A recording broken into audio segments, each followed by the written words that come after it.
Hey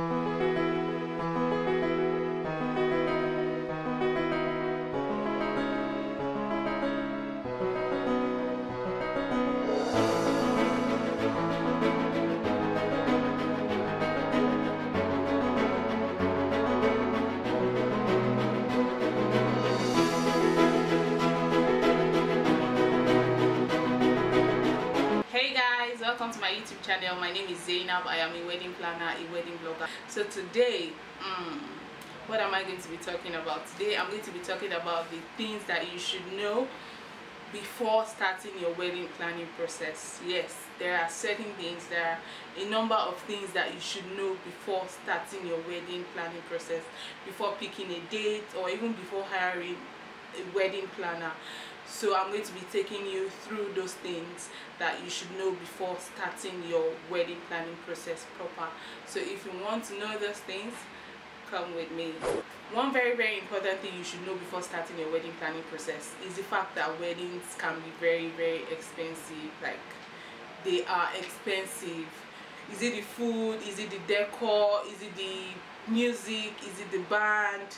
You know, so many things that you have to take care of. I'm not even talking about those other little things that come up while, you know, planning for your wedding. I'm not even talking about them right now.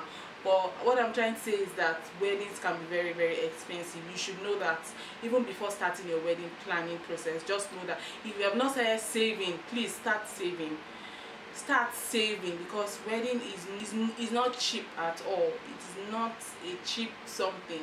So start planning, start saving for your wedding, so that when, you know, they need money for something, you don't start saying, I don't have money, or this or that. You know, start saving for your money, start saving for your wedding, so that you have, you know, adequate funds to cater for so many things that will come up. Even if you are not the one sponsoring the wedding, as long as you are either the bride or the groom, you need to save. You need to have money, because so many things will come up. So many unplanned things will come up. So you have to save for your wedding. Save for your wedding. Maybe you get engaged, start saving for your wedding. Start saving.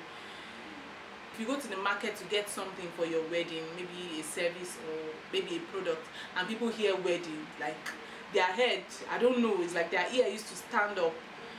Wedding, their ear will just do background. They just start overcharging you. I don't know why. I don't know why they do that. Especially in Lagos market, they start overcharging you. I can remember when I went to Lagos market to get my bridal hand fan. You know, we got there, we asked for the price, and the lady just called a very outrageous, you know, price. Why now? Because of wedding hand fan.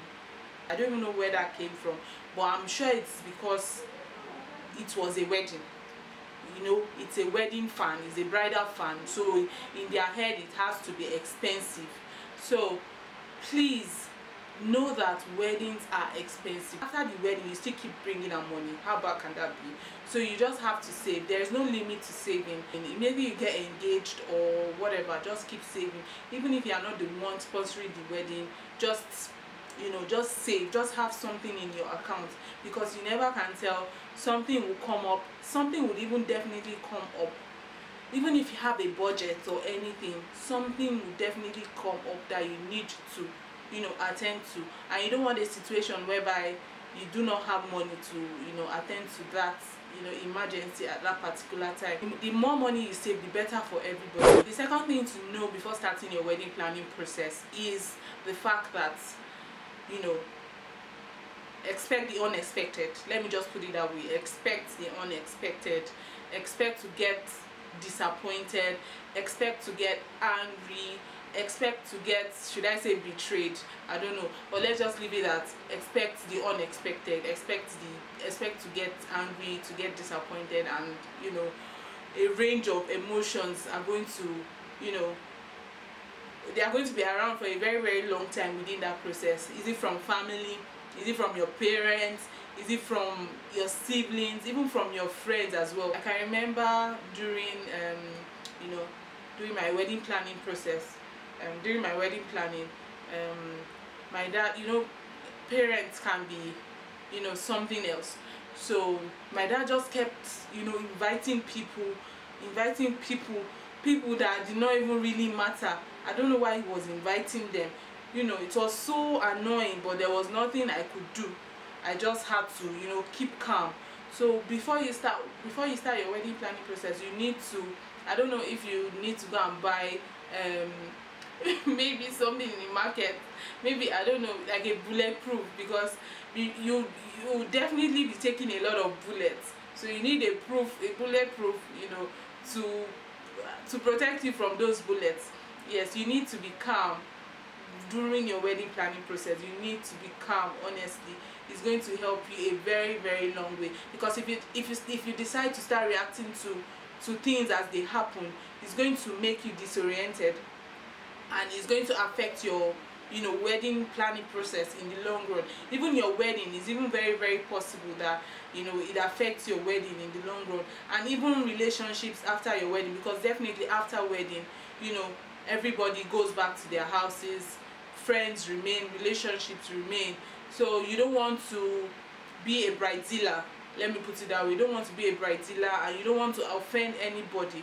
So you have to put on your bulletproof, put on your armor, expect the unexpected. Don't let anything shock you. Like, really, don't let anything shock you, because trust me, a lot of things are going to shock you. Even from vendors, you know, like vendors, you know, that you don't expect certain things from, you know, just expect the unexpected from them, the good, the bad, and the ugly. But if you have your bulletproof, you know, you'll be able to protect yourself from, you know, certain bullets that are going to come. Another thing you should know before starting your wedding planning process is the fact that your wedding day is going to go by so quickly. Like, wedding days are just, I don't know, before you know it, 1 hour gone, before you know it, 2 hours gone, before you know it, the day is gone, and it's the next day already, just you and your husband. So just make that day very, very memorable for you. If it's dance you want to dance, you know, scatter the place with dance. Tell the DJ that it's my wedding, I want to dance, please play songs that are going to make me dance. Because there won't be a situation whereby you say, okay, oh, I'm going to do this, you know, at my next wedding. This is going to be your only wedding. Even if they are going to be anniversaries, it's not going to be like your wedding, your first, you know, wedding. So if you can afford it, please, by all means, do everything you want to do on your wedding. Everything, I'm sure you have a list, everything that is on your list. If you can afford it, please do. But if you can't afford it, please cut your coat according to your size, because after the wedding, you know, you would still remain, your husband will still remain, and you know, it's your marriage that is the most important thing. If you can afford it, please go all in. You just have to have it at the back of your mind that the day will go by so quickly. So make it memorable for you, make it special for you. Don't make it special for anybody else, make it special for you. All through your wedding planning process, let the wedding be about you. Don't let the wedding be about your guests or you know, unimportant things. Let it be for you, because it's a celebration of your love. Do the things that would, you know, that will last forever in your memory. Another thing you should know before starting your wedding planning process is the fact that you need a visual, you know, picture of the type of wedding you want, because the visual picture is going to help you in choosing the perfect, you know, wedding planner for you. If you don't have a picture of the type of wedding you want, you just, you know, end up choosing a very, very random wedding planner, eventually not like. Even if you don't have a complete picture of the wedding you want, just have a, you know, a mental picture, a little bit of a mental picture of the type of wedding you want. Because when you eventually hire the wedding planner for your wedding, she's going to take you through the whole wedding planning process. She's going to ask you a lot of questions. The partial or small mental picture of the type of wedding you have is going to, you know, eventually become a big mental picture. I'm saving the most important thing you should know before starting your wedding planning process for the last. Yes, and here it goes. If you are an ajebota if you are an ajebota, please, I beg in the name of God, just jejely carry yourself and go and look for an event planner, go and look for a wedding planner. It's going to save you a lot of trouble. It's going to save you a lot of stress, you know. So just carry yourself and go and meet a wedding planner, because an ajebota, I don't think you would be able to do the things that a wedding planner will ordinarily do. So just carry yourself and go and look for a wedding planner. Yes, you would be involved in the wedding planning process, but you would not be primarily involved with the wedding planning process, because trust me, wedding planning is a lot of work, and I'm sure an ajebota will not be able to go through a wedding planning process without breaking down, because it is a lot of emotional stress, physical stress, mental stress. So I'm very, very sure that an ajebota will not be able to, an ajebota will not be cut out for it. So please carry yourself jejely and go and meet a wedding planner to help your situation. Yes. Also, if you are not cut out for planning things, even little things at all, now talk of weddings, please carry yourself and go and look for a wedding planner. There are so many wedding planners around. Just pick a very, very good one to suit the type of wedding you want. So those are some of the things that you should know before starting your wedding planning process. Now you should be ready to start planning your wedding. I hope you enjoyed watching this video. If you did, please give this video a thumbs up. Please subscribe to this channel, and please drop your comments in the comment section below. I'll see you guys in my next video. Bye bye.